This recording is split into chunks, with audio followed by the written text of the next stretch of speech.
Olá pessoal, tudo bem com vocês? Aqui quem está falando é o professor Tiago, mais uma vez aqui começando uma aula de avaliações, perícias e direito agrário.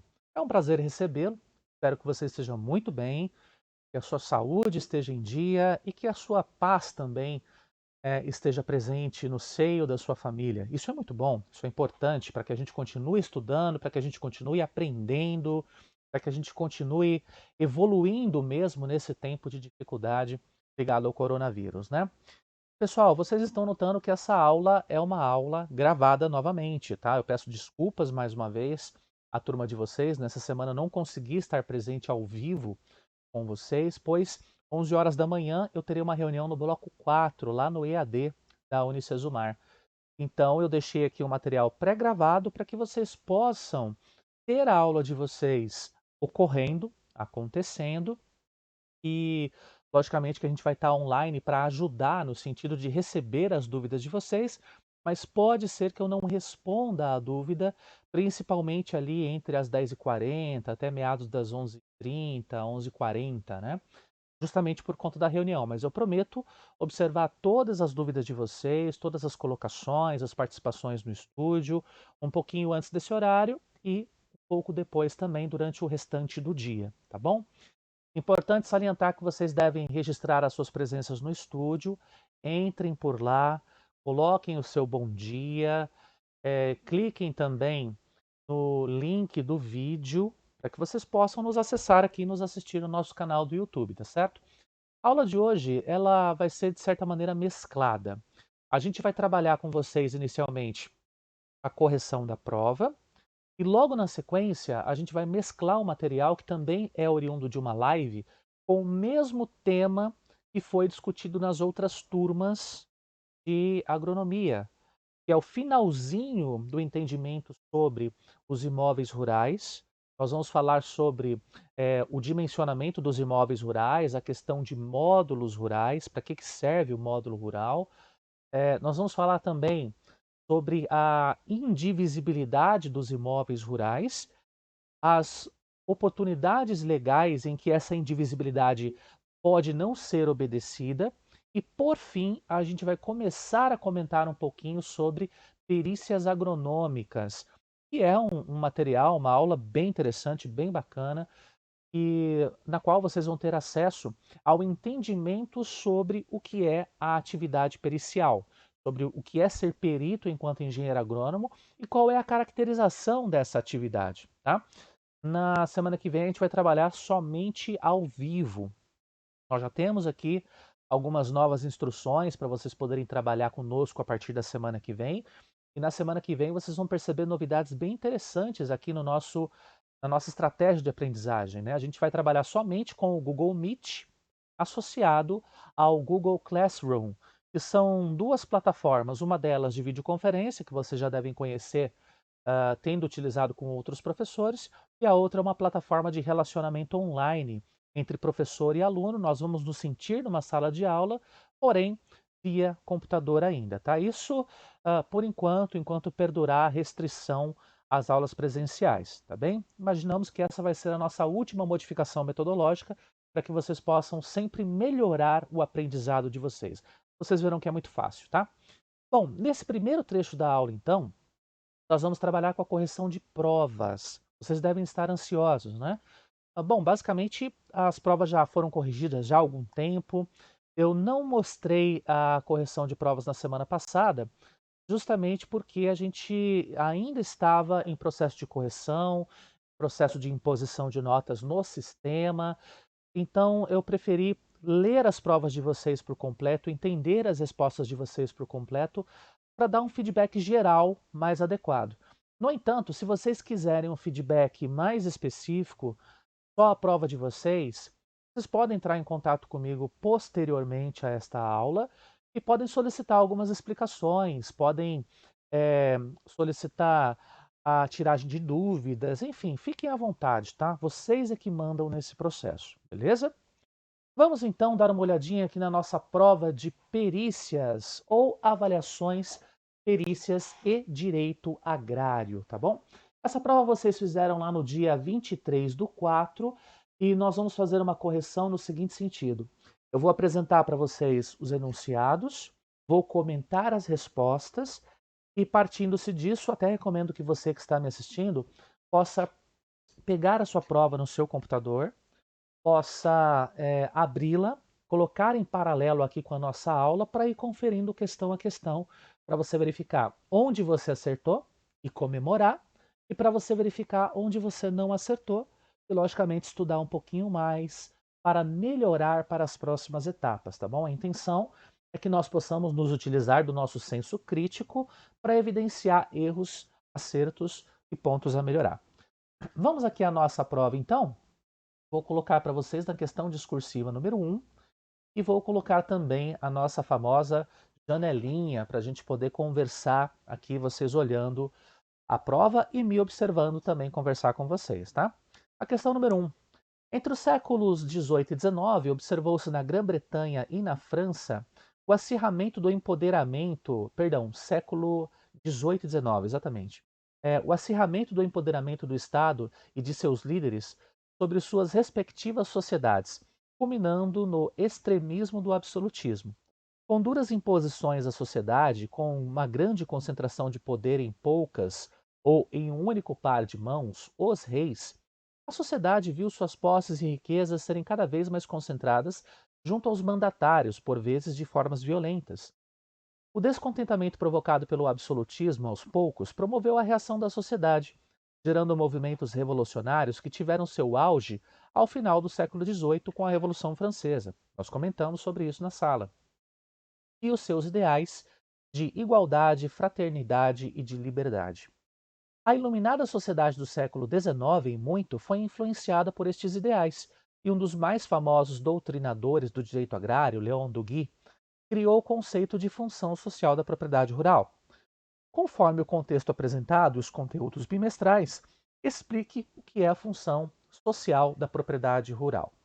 Pois bem, pessoal, a função social da propriedade rural é um conceito que ele se estende para além do fato de que cada cidadão tem o direito ao acesso às terras. E também vai muito além do fato do país poder garantir a ocupação de seu território para se autoafirmar frente a outras nações. Vai muito além desses dois fatores. A função social da propriedade rural diz respeito ao fato da pessoa ter acesso às terras de modo suficiente, de modo ordenado e de modo assistido, a ele mesmo ter as garantias para que ele possa produzir, para que ele possa sobreviver, para que ele possa se utilizar dos recursos naturais de maneira sustentável e também para que ele possa dar uma resposta à sociedade no sentido de entregar a essa sociedade recursos conservados, emprego e renda. Essa era a definição mais clara sobre função social da propriedade rural. Se a gente considerar o exemplo brasileiro com a Lei de Terras de 1850, nós vamos perceber que pelo menos o conceito está levemente, sutilmente presente na Lei de Terras, mas ele não foi totalmente praticado. Ele foi totalmente praticado só em 1964, lá no Estatuto da Terra, pelo processo de coordenação, de extensão, processos educacionais e fixação do homem no campo. Então, basicamente, a função social da propriedade rural está ligada a essa questão de sustentabilidade ambiental, sustentabilidade econômica, sustentabilidade social, para que a propriedade cumpra de fato com o seu dever e o proprietário também, né? Que ele possa sobreviver adequadamente neste cenário. Tendo isso entendido, vamos lá para a nossa questão número 2. Questão 2, vamos posicioná-la primeiro na tela para vocês. Aqui nós temos a questão. E agora nós vamos para a janelinha também, né? O ambiente institucional de um país diz respeito ao conjunto de regras jurídicas que permitem o funcionamento de uma sociedade e de seus mais distintos setores. Com o agronegócio não é diferente. Para reger todas as relações ambientais, trabalhistas, sociais, produtivas e econômicas, e também das mais distintas naturezas, as regras existem e são aplicadas, direcionando o comportamento do agronegócio como um todo.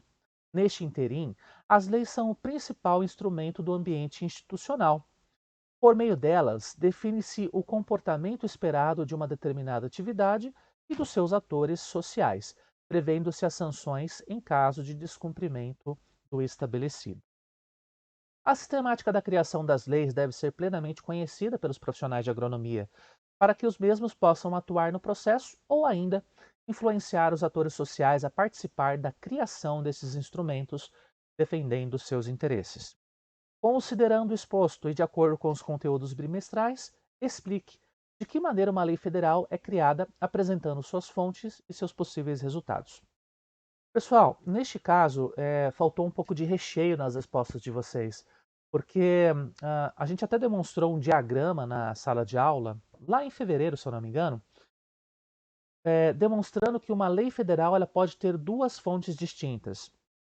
Ou ela vai ser criada por um representante da população, sendo ele um parlamentar, ou ele é um deputado, ou ele é um senador, ou pode ser criado pela população também, considerando que 1% do eleitorado nacional concorde com aquela proposição, e na verdade a proposição, neste momento em que ela entra nas casas legislativas, ela é considerada como uma minuta, como um projeto de lei, e se transforma em uma lei apenas ao final do processo, quando nós temos a sanção presidencial.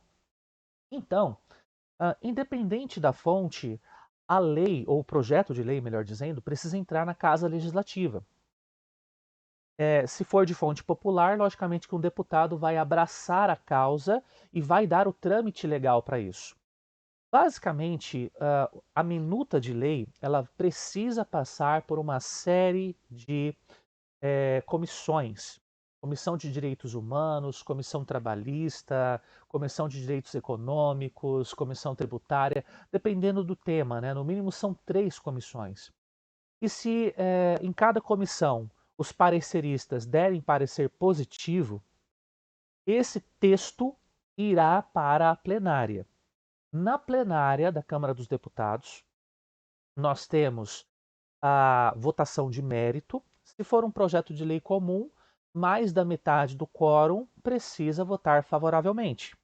Se for um projeto de emenda constitucional, e nós exemplificamos com o exemplo da Previdência Social de 2019, eu vou precisar de 2/3 da Câmara, correto? A Câmara aprovando esse texto em primeira instância, ele segue para uma segunda instância, aprovado do mesmo jeito.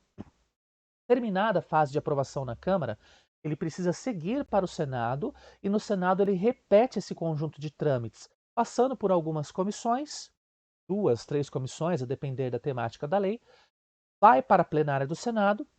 Se mais da metade votar favoravelmente, sendo uma lei ordinária, ou 2/3 sendo um projeto de emenda constitucional, aí sim a lei está aprovada nas 2 câmaras legislativas. Aí ela parte para o presidente da República e fará a análise de mérito desta lei e fará a sanção total ou a sanção parcial. No caso de sanção parcial, os itens que forem vetados, eles retornam para a Câmara Legislativa para que eles façam adequações, novas proposições e para que o rito continue até que ou a lei seja sancionada totalmente ou vetada totalmente, ou a manutenção da sanção parcial fique presente, né, fique ratificada.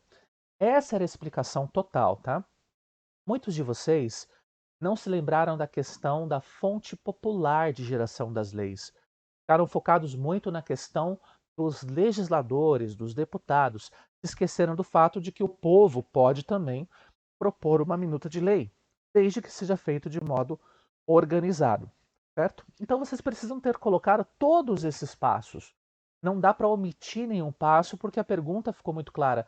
Ela nos indicava, nos pedia, explique de que maneira uma lei federal é criada apresentando suas fontes e possíveis resultados. Então a gente tem que passar por todo esse trâmite até chegar nos resultados. Perfeito? Vamos agora para a nossa questão número 3. Vamos posicioná-la aqui na tela para vocês. É uma questão discursiva também, e na verdade nada mais é do que um estudo de caso, tá? Eu só vou colocar um pouquinho mais para baixo para a gente poder aparecer na tela junto com a questão. Vamos lá então. Os engenheiros agrônomos podem atuar na área de avaliações e perícias agropecuárias, de modo a serem assistentes técnicos das partes envolvidas no processo, seja a parte requerente que moveu a ação, a parte requerida, a parte que supostamente é a culpada no caso, é a ré no caso, seja o juiz atuando como árbitros do processo. Dependente dos casos, o auxílio que o técnico, ou perdão, auxílio técnico dos engenheiros agrônomos é fundamental na interpretação dos casos e na correta tomada de decisão por parte do julgador. Considere o seguinte caso: um determinado produtor rural recebeu o título de posse da sua propriedade por meio de um processo de reforma agrária. No entanto, após 5 anos, vamos colocar aqui a tela cheia para poder ver todo o enunciado, né? No entanto, após 5 anos em suas terras, esse produtor não possui condições econômicas de tocar as atividades. O produtor decide vender as terras para outrem. No entanto, fora pego de surpresa pela fiscalização do INCRA, Instituto Nacional para a Colonização e Reforma Agrária. O juiz analisou o caso e decidiu absolver o produtor, pois, segundo seu entendimento, que foi o mesmo entendimento de um caso semelhante julgado em outro estado, não houve má-fé do produtor. Esse produtor precisava de capital e, assim, comercializou suas terras sem saber da proibição imposta por lei. Considerando o exposto e o conteúdo abordado durante o bimestre, identifique que tipo de instrumento jurídico ou classe de fonte do direito foi utilizada no caso. E aí sim, justifique. Pois bem, pessoal, ali vocês viram então que nós temos um caso que está focado na reforma agrária, muito provavelmente no Estatuto da Terra, na Lei 59566 e também na Lei 8629 de 93, tá? Algumas dessas leis que dizem respeito ao processo de reforma agrária. É uma lei que já existe. É uma lei que dá um direcionamento jurídico em termos de sanção caso ocorra o não cumprimento dessa lei da forma como nós vimos. Quando nós temos um caso que tem uma lei que paute o julgamento, mas o juiz ele não julga exatamente sobre aquilo que a lei estabelece, mas sim sobre o entendimento que é feito por vários outros juízes sobre casos parecidos, nós estamos falando sobre a jurisprudência. Lembram-se disso? Foi algo que nós comentamos presencialmente em sala também, tá? Então é o princípio jurídico da jurisprudência. Vejam que muitos de vocês não colocaram que se tratava da jurisprudência. Muitos de vocês colocaram que se tratava de algo normal, porque o juiz entendeu que o comportamento do agricultor não foi de má fé, etc, etc. Na verdade, esse seria, ou essa seria uma explicação sobre o caso, mas não uma explicação sobre a classe de fonte de direito que foi utilizada neste caso. A resposta seria, portanto, jurisprudência. Perfeito? Vamos agora então à nossa próxima questão, que é a questão número 4. Discursiva também, tá? Vamos nos colocar aqui na janelinha para vocês poderem conversar comigo. Tanto o direito geral como o direito agrário são formados por meio das fontes formais e das fontes materiais do direito. No primeiro caso, as fontes formais se caracterizam pela composição de leis, de decretos, resoluções, portarias, normas e normativas, que são as representações legais que conhecemos e regem as relações sociais nos mais diferentes espectros.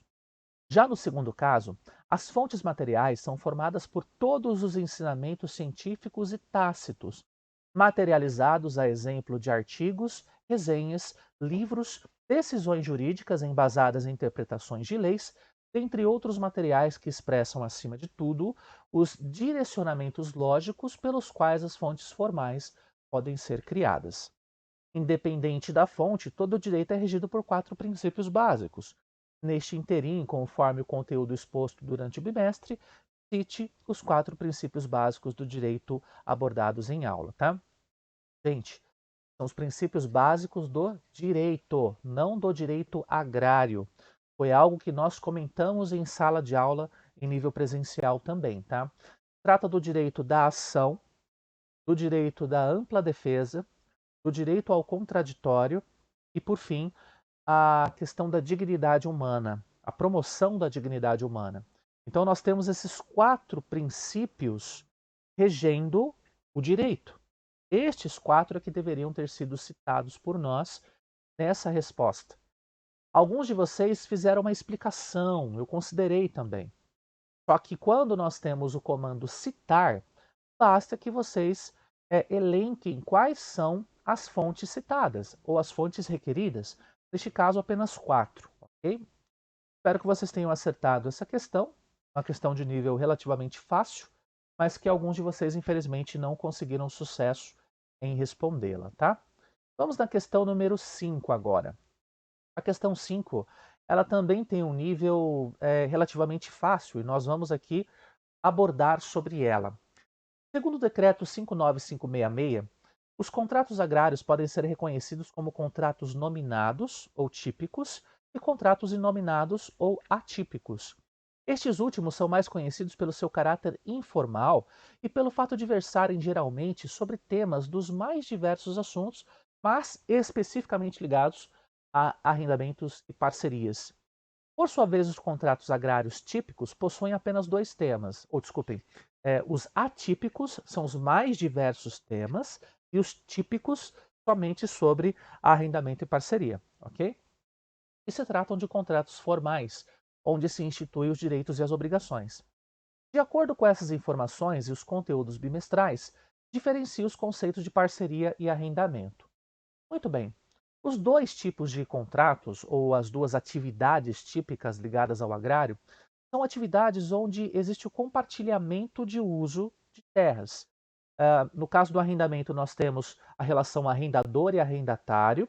O arrendador é o dono da terra, o arrendatário é aquele que utiliza a terra cedida pelo arrendador, podendo ser o total da propriedade ou parte da propriedade. Já no caso das parcerias, nós temos o parceiro outorgante e o parceiro outorgado. No geral, o outorgante cede o espaço da propriedade e o parceiro outorgado ele entra com outros recursos para complementar o processo de produção. As atividades pertinentes aos dois tipos de contratos são praticamente as mesmas. Nós podemos trabalhar com agricultura anual, agricultura bianual, agricultura perene, podemos trabalhar com silvicultura, com pecuária, com explorações florestais, apenas no sentido de extração de óleos, de resinas, de sementes, e podemos inclusive trabalhar com a questão da conservação ambiental se nós quisermos, né?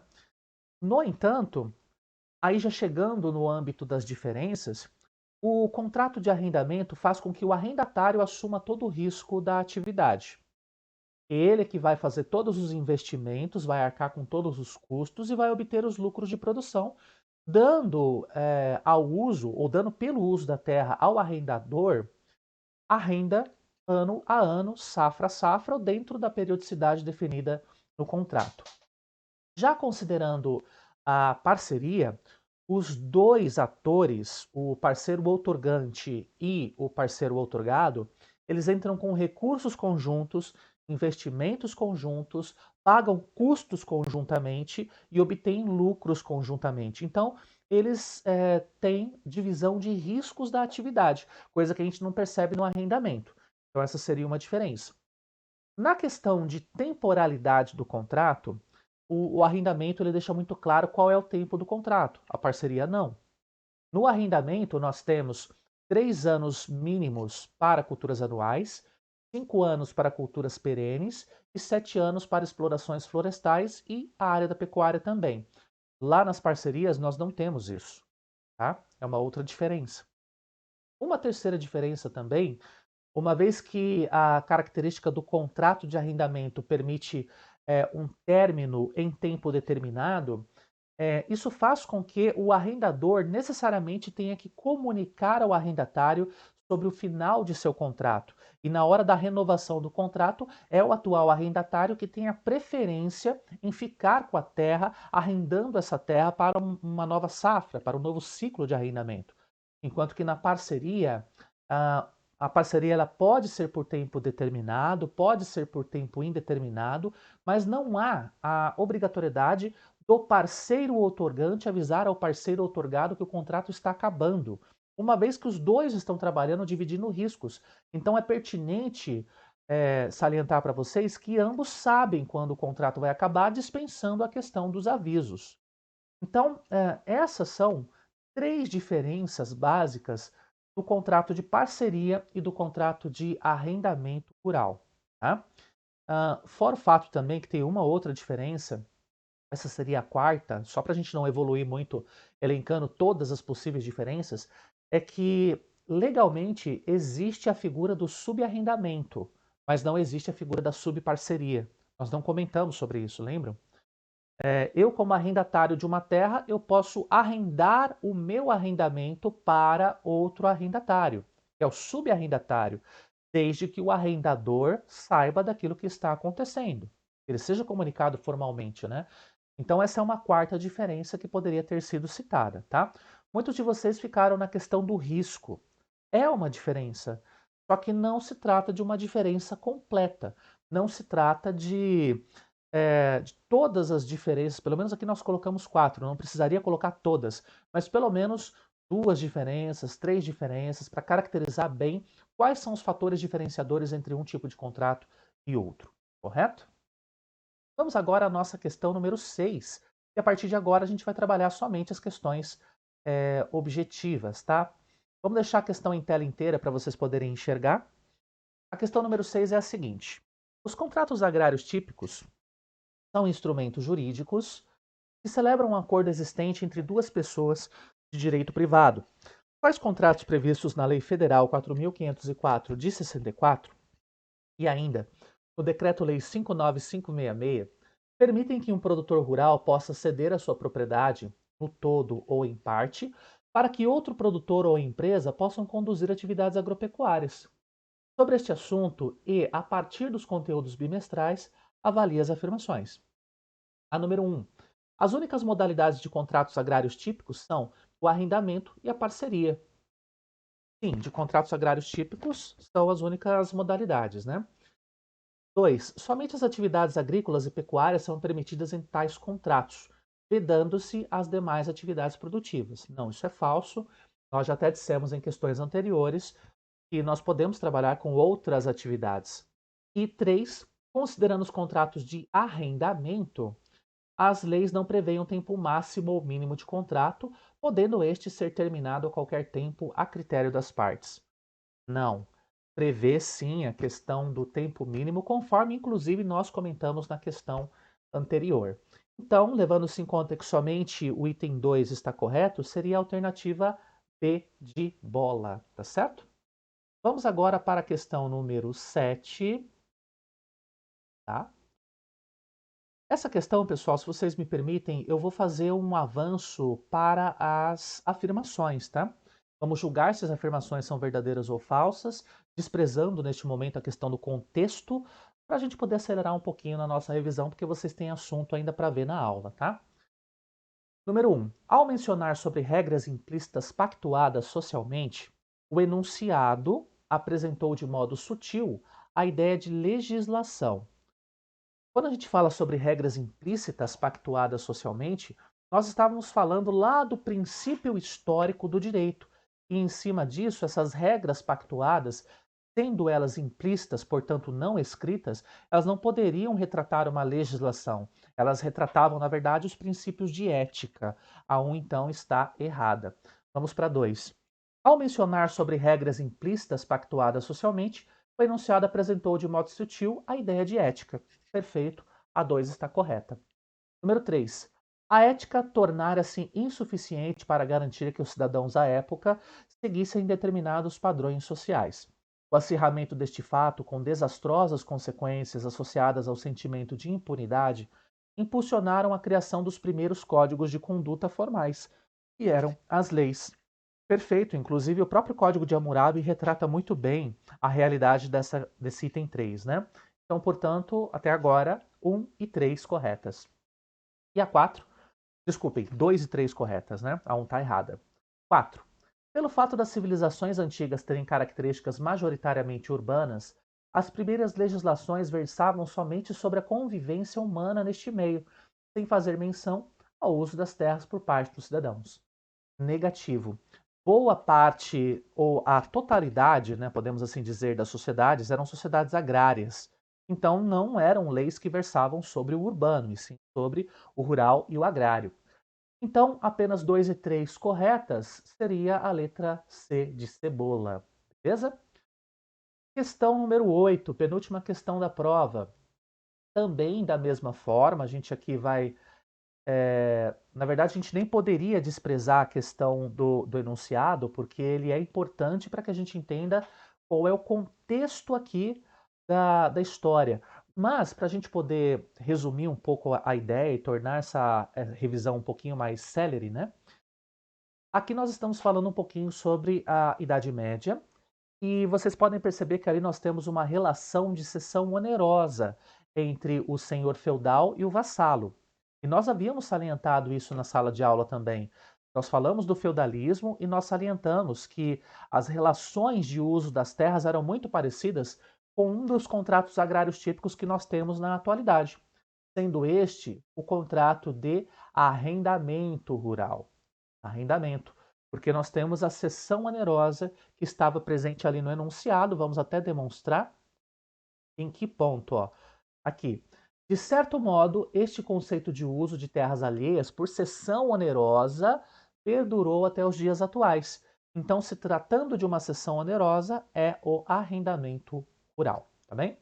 E para a gente finalizar, nós vamos aqui também para a questão 9, também deixando o contexto de lado, só para julgar as avaliações, ou perdão, as afirmações, né? Nós temos aqui o item 1. O texto se refere à criação de doutrinas sociais que embasaram a formação de pensamentos e de legislações centralizadoras no que tange ao controle de posse de terras.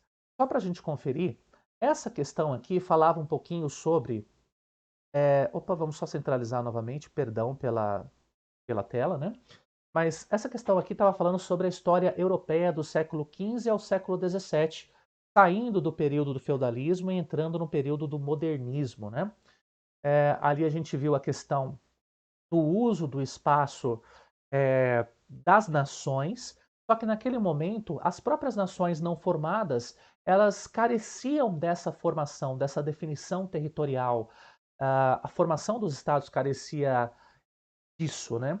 E um dos primeiros passos para que isso acontecesse foi justamente a criação de doutrinas sociais sobre o uso das terras, das quais os primeiros doutrinadores foram John Locke, Jean-Jacques Rousseau e Thomas Hobbes, e um dos últimos, já no século XIX, foi o Léon Duguay, que trouxe para nós a questão da função social da propriedade rural. Então, o item 1 de fato está correto, porque este período do modernismo, principalmente ali no século XV e século XVI, foi um período em que as doutrinas foram criadas para que o sentimento de nacionalidade também fosse criado. Item 2. A ideia de centralização de posse das terras sob o controle do Estado era bastante propícia à formação das nações, pois ao mesmo tempo em que se reforçava a ideia de nacionalidade e de defesa de territórios, também se criava a ideia de que terras nacionais pertenciam a todos os cidadãos daquele Estado-nação, o que não deixa de ser um subterfúgio. Bom, aqui alguns de vocês podem não ter compreendido o que é o subterfúgio, né? Subterfúgio é como se fosse uma espécie de placebo, uma forma de driblar um pensamento que deveria ser óbvio, né? É mais ou menos assim. Aqui no Brasil, todo mundo tem direito de acessar as terras, não é verdade? Todos têm. Só que a gente precisa pagar para ter essa terra. E muitos de nós não temos recurso suficiente para pagar por essas terras. Mas nem por isso nós deixamos de lado o sentimento de que as terras são terras brasileiras. Então, esse é o subterfúgio ao qual eu me referia. Naquela época, deu-se uma ideia de que, ao se formar um Estado-nação, que as terras pertenceriam a todos, mas em nível individual. Só que as terras pertencem sim a todos em nível de Estado, em nível de nação. Então realmente não deixa de ser um subterfúgio. O item 2 está correto por conta desse detalhezinho. E o item 3, ele está errado por conta de um detalhe também, quando se fala que o Leon Duguay foi um dos expoentes entre os doutrinadores dos séculos XV e XVI, levando-se em conta que ele era partidário do controle absoluto das terras por parte de administradores sociais, públicos, né, como reis e imperadores.